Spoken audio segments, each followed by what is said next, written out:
Ito po mga bossing ko ang isa sa mga simple at napaka-epektibong pamamaraan para mas maging smooth ang daloy ng swerte, mas maging magaan ang daloy ng swerte sa pamamagitan ng 3 pirasong bulak lamang mga bossing. Kayo po ba kada bagong taon ay nagsasabit sa inyo pong main door or sa inyo pong negosyo ng bulak? Kasama po ito sa mga barya at ganoon din po ang ubas. Ito po ay nagdudulot ng walang hanggang swerte or magaan na daloy ng swerte. Proven po ito mga bossing basta't may 100% kang paniniwala sa mga gatong mga pamamaraan. Kailangan po ninyo ang 3 bulak at pagkatapos mga bossing ko humarap ka sa may silangan. I-wish nyo po dito na lahat ng inyo pong hangarin ng walang gamit na sana. Halimbawa po matagal nyo nang pinapangarap na magkaroon ng sariling bahay na napaka-importante. Ang sabi nga po nila ay magdildil ka na ng asin basta't ikaw ay may sarili pong bahay.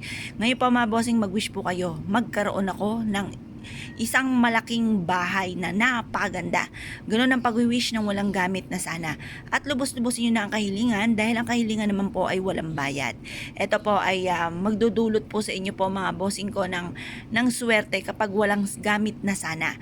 At kapag kasi may sana alinlangan ka pa, parang maaaring mangyari, maaaring hindi. Pero kung direct to the point ang pag-wish, maaaring yan po ay magkatotoo kaagad-agad ang inyo po mga hinihiling.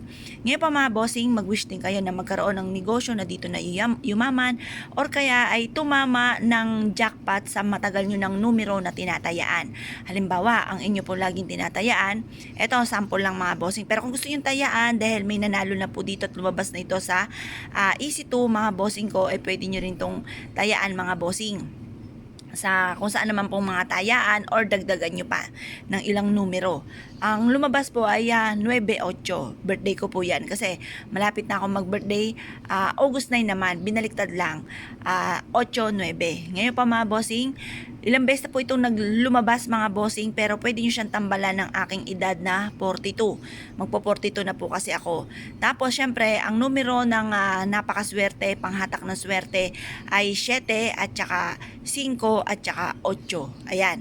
Nasa inyo po kung gusto nyo po yan tayaan. Kaya lang, di dalawa yung 8 ko po na ibinigay. Gawin nyo po ito na 25. Kasi ang 25 is for happiness. Di ba, pinanganak si Papa Jesus, lahat ay nagdidiwa, ang 25 ay for happiness. Ngayon pa mga bossing, isulat nyo dito sa numerong ito, dito na ako mananalo ng jackpot. Ganun po ang pag-wish direct to the point. At pagkatapos mga bossing ko, ibilad ito sa sinag ng araw hanggang alas 8 ng umaga. Pero kung ikaw ay gagawa at nataon mga bossing ko na umulan, pwede rin naman po yan. Basta wag na muna siyang mababasa mga bossing.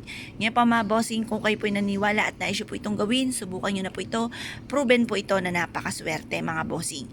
At i-mindset nyo na kayo magiging matagumpay, simula na ito ng tagumpay nyo at kailanman hindi na kayo mamumblema tungkol sa usapin ng pera. Kaya kung kayo pigagawa mga bossing, ay siya. Good luck po sa iyo po lahat.